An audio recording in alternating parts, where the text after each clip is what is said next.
नमस्कार दोस्तों, superfast series में आपका स्वागत है। तो चलिए आज हम फिर आप लोग के लिए बिहार बीएड जीके तहलका सीरीज का 12वां सेट लेकर आ गए हैं। और हम हमेशा कहते हैं कि आप लोग रेगुलर मेहनत कीजिए और मॉर्निंग में उठिए। सबसे पहले एक टारगेट बनाइए कि हमें इतना पढ़ना है, इतना पढ़ाई पे समय देना है, बस उतना रोज़ दीजिए, चाहे कोई काम छूट क्यों ना जाए, ठीक है। तो उतना समय देना ही है, चाहे आप किसी भी एग्ज़ाम की तैयारी क्यों ना करें, बिहार दरोगा, बिहार बीपीएससी हो या बिहार पुलिस हो, कोई भी एग्ज़ाम की, रेलवे की तैयारी करते हैं, आपकी एग्ज़ाम ज़रूर क्रैक होगी। बस आप रेगुलर मेहनत तो कीजिए, ठीक है। बस हम लोग कहते हैं कि मुँह माया के चक्कर में मत पड़िए। ये जो लोग हसीन सपना देखते हैं ना, हम भी देखिए पटना में रहते हैं, हम आप लोग के ही तरह हैं, आप लोग के ही बीच में है। बस हमारा पढ़ाने में ज़्यादा इंटरेस्ट है, इसीलिए हम टीचिंग लाइन में चाहते हैं कि यूट्यूब पर एक अच्छा प्लेटफॉर्म बनाए। और धीरे धीरे देखिए अभी है, थोड़ा और एक्सपीरियंस होगा और हम आगे बढ़ेंगे। बस आप लोग का साथ रहा तो आगे जाएंगे। और आप लोग को भी कहते हैं, अगर आप लोग जो भी पढ़ाना चाहते हैं तो आप लोग किसी एक विषय में एक्सपर्ट बनिए, जिस भी विषय में हम आपको प्लेटफॉर्म देंगे अपने चैनल पे।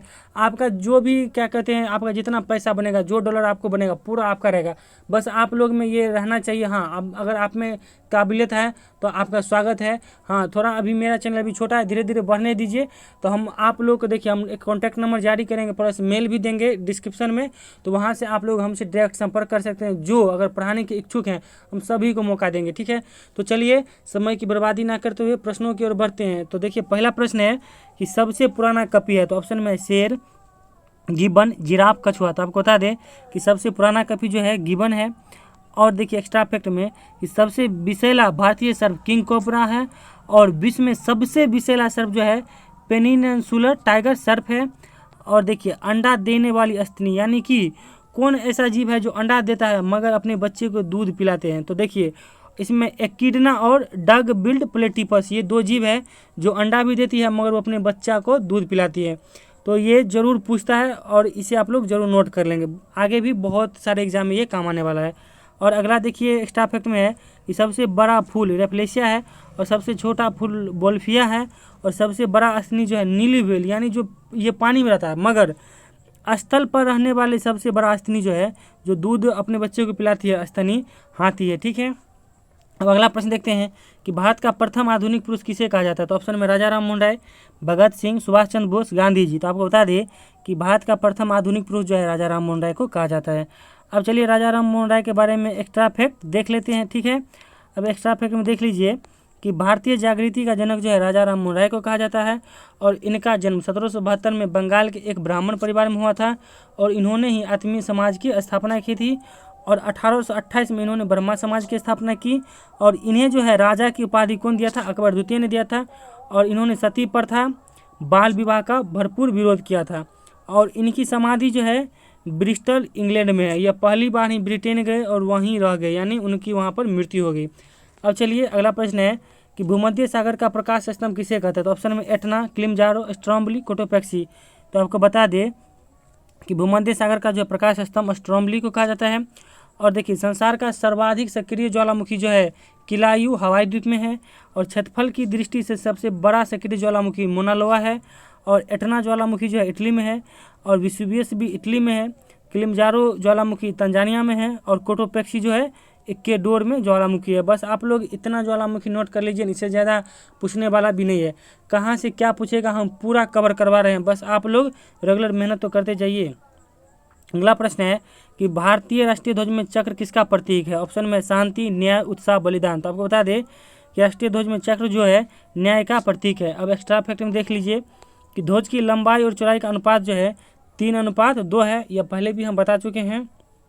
और चक्र का रंग नीला है और इसमें 24 तिल्लियाँ हैं। और देखिए केसरिया रंग जो है देश की ताकत और साहस को दर्शाता है। सफ़ेद रंग जो है सत्य और शांति को दर्शाता है। और हरा रंग जो है विकास और उर्वरता को दर्शाता है। और देखिए संविधान सभा ने 22 जुलाई 1947 को राष्ट्रीय ध्वज को अपनाया था। अब अगला प्रश्न है कि शैवालों का अध्ययन क्या कहलाता है। ऑप्शन में पोमोलॉजी, फाइकोलॉजी, माइकोलॉजी, जेनेटिक्स। तो आपको बता दें शैवालों का अध्ययन जो है फाइकोलॉजी को कहते हैं। अब देखिए पोमोलॉजी के अंतर्गत फलों का अध्ययन करता है। और माइकोलॉजी के अंतर्गत कवकों का अध्ययन होता, मतलब माइकोलॉजी के अंतर्गत जो है कवकों का अध्ययन होता है। और जेनेटिक्स के अंतर्गत जो है जीवों की आनुवंशिकता का अध्ययन होता है, ठीक है। अब अगला प्रश्न है कि बलवंत राय मेहता समिति किससे संबंधित है। ऑप्शन में हथकरघा विकास, राष्ट्रीय आय, कृषकों की समस्या, पंचायती राज। तो देखिए बलवंत राय मेहता समिति जो है पंचायती राज से संबंधित है। ठीक है, अब अगला ये इसमें एक्स्ट्रा फैक्ट देखिए कि मीरा सेठ समिति जो है हथकरघा विकास से संबंधित है। महालोबी समिति जो है राष्ट्रीय आय से संबंधित है। स्वामीनाथन समिति जो है कृषकों की समस्या से संबंधित है। और गोईपोड़िया समिति जो है बैंकिंग सेवा सुधार से समिति है। अब अगला प्रश्न है कि कौन सी गैस ग्रीन हाउस प्रभाव के लिए उत्तरदायी है। तो ऑप्शन में ऑक्सीजन, नाइट्रोजन, कार्बन डाइऑक्साइड और कोई नहीं। तो देखिए आपको बता दें कि ग्रीन हाउस गैस के लिए कार्बन डाइऑक्साइड उत्तरदायी होता है। और भी देख लीजिए ग्रीन हाउस गैस में कौन कौन है। कार्बन डाइऑक्साइड तो है ही, उसके साथ मीथेन भी ग्रीन हाउस गैस है। अब देख लीजिए वायुमंडल में कार्बन डाइऑक्साइड जो है 0.03% पाया जाता है। नाइट्रोजन जो है वायुमंडल में 78% पाया जाता है।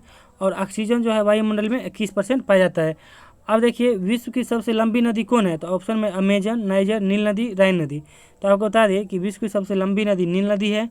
अब देखिए विश्व की सबसे चौड़ी नदी अमेजन नदी है। और पानी की सबसे धारिता के अगर वजह से जानिएगा तब भी अमेजन नदी ही होगा।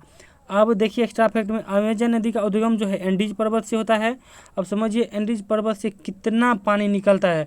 सबसे ज़्यादा पानी क्या कहते हैं अमेजन नदी में ही है। ठीक है, अब नाइजर नदी को देखिए तेल नदी कहा जाता है। और ये एक दोबारा टाइपिंग हो गया है। और देखिए यूरोपीय व्यापार की जीवन रेखा जो है राइन नदी को कहा जाता है।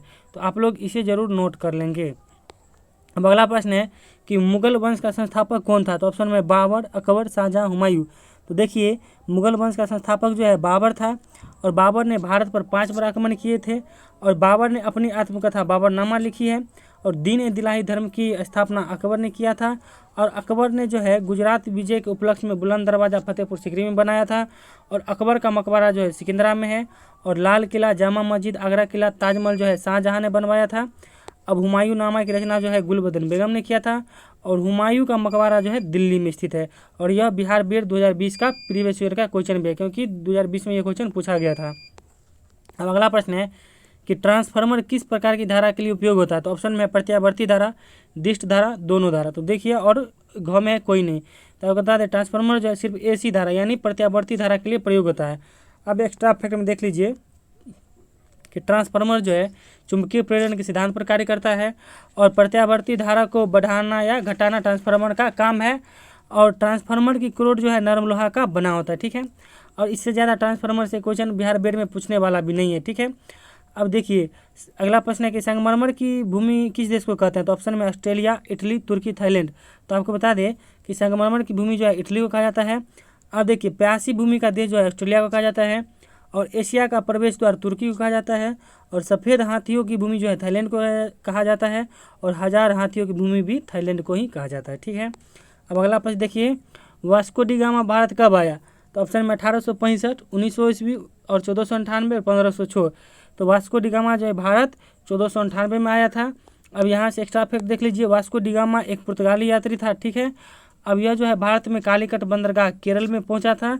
और भारत में समुद्री मार्ग की सबसे पहले खोज वास्को डी गामा ने ही किया था। ठीक है, अब अगला प्रश्न है कि विश्व में सबसे अधिक डाकघर किस देश में है। तो ऑप्शन में अमेरिका, चीन, नेपाल, भारत। तो आपको बता दें सबसे ज़्यादा डाकघर हमारे देश भारत में ही है। अब यहाँ से एक्स्ट्रा फैक्ट देख लीजिए भारत में सार्वजनिक डाक सेवा जो है 1837 में प्रारंभ हुआ। प्रथम डाक टिकट जो है डलहौजी के समय 1952 में शुरू हुआ। और स्पीड पोस्ट की शुरुआत जो है 1986 में शुरू हुआ। ठीक है, अब देखिए फूलों की खेती संबंधित है किससे, पिसीकल्चर से, विटीकल्चर से, फ्लोरिकल्चर से, ऑस्टियोलॉजी से। तो आपको बता दें फूलों की खेती जो है फ्लोरिकल्चर से संबंधित है। और देखिए एक्स्ट्रा फैक्ट में पिसीकल्चर से जो है मछली पालन संबंधित है। विटीकल्चर से अंगूर उत्पादन संबंधित है। सेरिकल्चर से रेशम उत्पादन संबंधित है। और एपीकल्चर से मधुमक्खी पालन संबंधित है। अब अगला प्रश्न है कि इनमें कौन ऊनी वस्त्र से संबंधित जगह है। तो ऑप्शन में कटनी, लुधियाना, बंगलुरु, सूरत। तो आपको बता दें कि ऊनी वस्त्र से संबंधित जगह जो है लुधियाना है। और कटनी देखिए सीमेंट उद्योग के लिए जाना जाता है। और सूरत जो है सूती वस्त्र उद्योग के लिए जाना जाता है। और सूरत जो है गुजरात का एक बहुत बड़ा शहर है। और यहाँ ये हीरे का भी बहुत बड़ा व्यापार यहाँ पर होता है। ठीक है, और देखिए रेशमी वस्त्र जो है रेशमी वस्त्र सबसे ज़्यादा बेंगलुरु में बनता है। आपको बता ही दिए इससे पहले सेट में कि कर्नाटक में सबसे ज़्यादा रेशम का उत्पादन होता है। तो इसीलिए अब जिस राज्य में ज़्यादा रेशम का उत्पादन होगा वहीं ना रेशमी वस्त्र ज़्यादा बनेगा। तो ये भी बात है। तो चलिए अगला प्रश्न देखते हैं कि राज्यसभा सदस्य का कार्यकाल कितने दिन का होता है। तो ऑप्शन में 5 वर्ष, 2 वर्ष, 6 वर्ष, 3 वर्ष। तो देखिए राज्यसभा सदस्य का कार्यकाल जो होता है 6 वर्ष का होता है। और देखिए राज्यसभा जो है एक्स्ट्रा फैक्ट में स्थायी सदन है। और इसमें जो है राज्यसभा में 250 सदस्य होते हैं, जिनमें 12 सदस्यों को राष्ट्रपति मनोनीत करते हैं और 2 वर्ष पर 1/3 सदस्य का कार्यकाल समाप्त होता है। और सबसे ज़्यादा राज्यसभा में सीट किस राज्य में है? उत्तर प्रदेश में है, ठीक है। और देखिए विधानसभा में जो है 403 उत्तर प्रदेश में ही है। अब बिहार में देखिए राज्यसभा की सीट जो है 16 है, यहाँ राज्यसभा होगा, यानी हमारे बिहार में राज्यसभा की सीट 16 है, विधान परिषद की सीट 75 है और विधानसभा की सीट 243 है और लोकसभा की सीट 40 है। तो इसे ज़रूर आप लोग याद कर लीजिएगा, बिहार से पूछ सकता है। और इससे पहले भी हम कितने सेट में आपको बता चुके हैं। अब अगला प्रश्न है कि किस पंचवर्षीय योजना के अंतर्गत हरित क्रांति का जन्म हुआ? तो ऑप्शन में देखिए यहाँ होगा 5वीं पंचवर्षीय योजना, ठीक है। तो यानी 5वीं पंचवर्षीय, चतुर्थ, पहली और यहाँ तृतीय कर दीजिएगा, तृतीय पंचवर्षीय योजना। तो आपको बता दें कि हरित क्रांति का जन्म जो है चतुर्थ पंचवर्षीय योजना में शुरू हुआ, यानी 1966-67 में। अब एक्स्ट्रा फैक्ट में देख लीजिए कि प्रथम पंचवर्षीय योजना में जो है कृषि सामुदायिक विकास, द्वितीय पंचवर्षीय योजना में उद्योग और निर्माण पे बल दिया गया। और देखिए ये जो एक नारा जो है गरीबी हटाओ का नारा जो है 5वीं पंचवर्षीय योजना में दिया गया था। तो चलिए अगला प्रश्न है कि पानी का हिमांक कितना होता है? तो ऑप्शन में 100 degree Celsius, 50 degree Celsius, 0 degree Celsius और 10 डिग्री सेल्सियस। तो आपको बता दें पानी का जो हिमांक बिंदु यानी फ्रीजिंग पॉइंट, पानी कितने डिग्री सेल्सियस पर जमता है? तो यानी 0 डिग्री सेल्सियस पर पानी बर्फ में बदल जाता है। और पानी का क्वथनांक यानी बॉइलिंग पॉइंट देखिए 100 डिग्री सेल्सियस होता है, 100 डिग्री सेल्सियस पर पानी उबलने लगता है। और पहाड़ पर पानी जो है 100 डिग्री सेल्सियस से नीचे ही उबलता है। अब देखिए बर्फ़ का घनत्व जो है पानी के घनत्व से कम होता है, क्योंकि आप देखिएगा किसी पानी में आप बर्फ़ को डालिए तो बर्फ़ जो है पानी पर तैरने लगता है और बर्फ़ जब पिघलता है तो पानी में कोई फर्क नहीं पड़ता है। अब यानी पानी अपरिवर्तित रहता है। अब अगला प्रश्न है कि रणजी ट्रॉफी किस खेल में दी जाती है? तो ऑप्शन में हॉकी, क्रिकेट, फुटबॉल, पोलो। तो रणजी ट्रॉफी देखिए क्रिकेट में दी जाती है और भी जैसे ट्रॉफी है किस किस खेल में दी जाती है देख लेते हैं एक्स्ट्रा फैक्ट में। देखिए दिलीप ट्रॉफी, रणजी ट्रॉफी, ईरानी कप, ये सब क्रिकेट में दिया जाता है। रंगास्वामी कप, सुधीरमन कप जो है हॉकी में दिया जाता है। और देखिए डुरंड कप जो है फुटबॉल में दिया जाता है और राधा मोहन कप जो है पोलो खेल में दिया जाता है, ठीक है। अब अगला प्रश्न है कि बिहार में महानगरों की संख्या कितनी है? तो ऑप्शन में 1, 2, 3, 4। तो आप लोग के लिए आज का क्वेश्चन ये है, आप हमें कमेंट करके आंसर दीजिएगा। जो देखिए आप हमें जो लोग भी कमेंट करके हमें आंसर देते हैं उनका हम नाम भी लेते हैं। तो इसलिए प्लीज़ हम और यह समझते हैं कि आप लोग रेगुलर हमारे चैनल पे है, जो लोग रेगुलर नहीं है वो तो नहीं ही दे रहे हैं।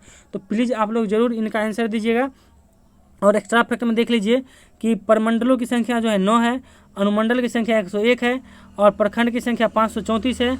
और देखिए यहाँ होगा कि पंचायती राज में कितने प्रतिशत, यहाँ जो है टाइपिंग मिस्टेक है, यानी कितने प्रतिशत महिला का आरक्षण है। आप एक तो ये बताइएगा कि बिहार में जो पंचायती राज में कितने प्रतिशत महिला को कितने प्रतिशत आरक्षण है और महानगर की संख्या बिहार में कितनी है। तो ये आप लोग ज़रूर कमेंट करके बताइएगा। और चलिए thank you, all the best. और आप लोग रेगुलर बने रहिए। और हाँ, बहुत सारे बच्चे का कमेंट आता है कि आप समय कम आ रहा है, रीजनिंग कब होगा। देखिए खुशबू गांधी का कमेंट था, बाबू हम आपको बताते हैं कि हम गाँव आए हुए हैं और यहाँ जो है बोर्ड अरेंज करना पड़ेगा। मान लीजिए व्हाइट बोर्ड पे ही पढ़ाएंगे, रीजनिंग पढ़ाने के लिए हम पूरा कोशिश करें कि सब चीज़ अरेंज हो जाएगा तो हम आप लोग को रीजनिंग ज़रूर पढ़ा देंगे, ठीक है। Thank you, all the best.